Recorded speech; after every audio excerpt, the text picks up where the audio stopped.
Welcome to The Explainer. So if you've driven through South Carolina lately, you know exactly what we're talking about today. I mean, the cranes in the sky, neighborhoods stretching out as far as the eye can see, brand new highways. It's literally a massive physical transformation. But how do these areas actually go from small, quiet towns into these giant, interconnected hubs? Well, let's break it all down. Here's our roadmap for how all this infrastructure triggers such explosive growth. We'll start with the urbanization equation, then look at economic engines and highways, move on to bridging the coasts, and finally, we'll weigh the environmental cost. All right, part one, the urbanization equation.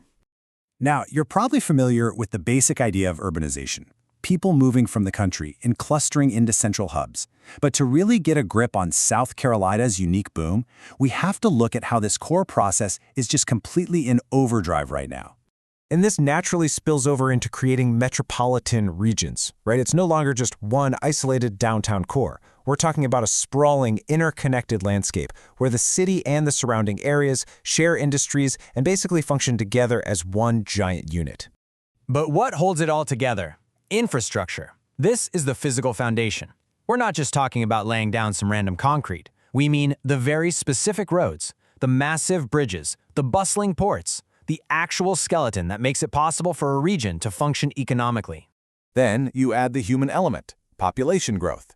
You can build the most world-class, futuristic infrastructure on the planet, but the actual physical expansion of these urban areas, that only happens when everyday people move in to use it. So it all boils down to this really simple equation.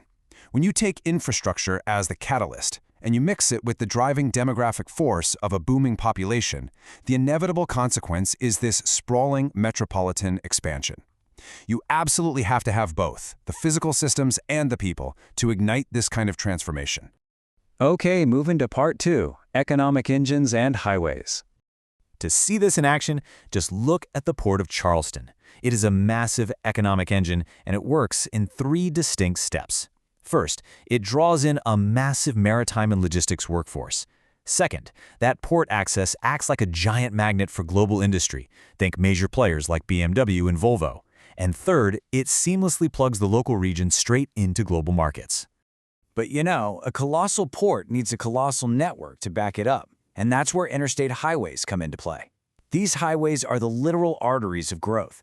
They hook urban centers directly to surrounding rural areas, which means people can commute from much further away. Plus, they provide the crucial ground transport for logistics and trade. They basically tie the whole metropolitan puzzle together. Right? Let's look at part three, bridging the coast. South Carolina's coast is incredibly unique because the water creates natural barriers.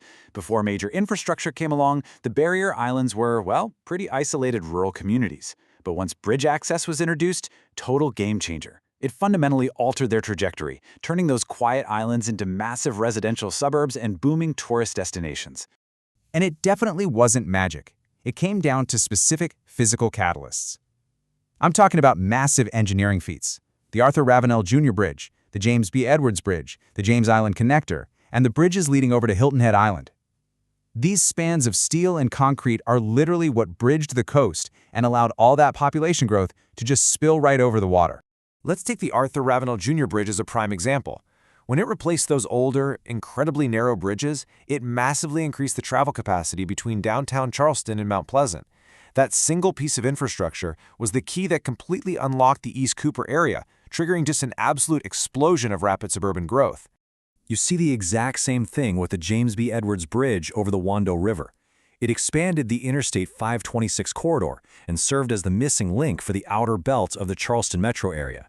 It pushed development even further out, transforming rural land into these seamlessly connected suburban zones. Which brings us to part four, the environmental cost. Look, we have to be totally objective here. Metropolitan landscapes require physical sacrifices. It's the inescapable reality of urbanization. When you have endless population growth mixed with massive economic integration, it puts an immense amount of development pressure on the region. The landscape just simply cannot remain untouched. What we see is a direct physical shift. Sensitive natural environments, things like quiet forested land and crucial coastal wetlands, are systematically replaced.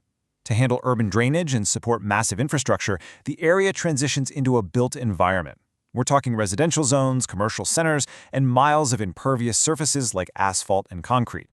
So I want to leave you with a really vital question to think about.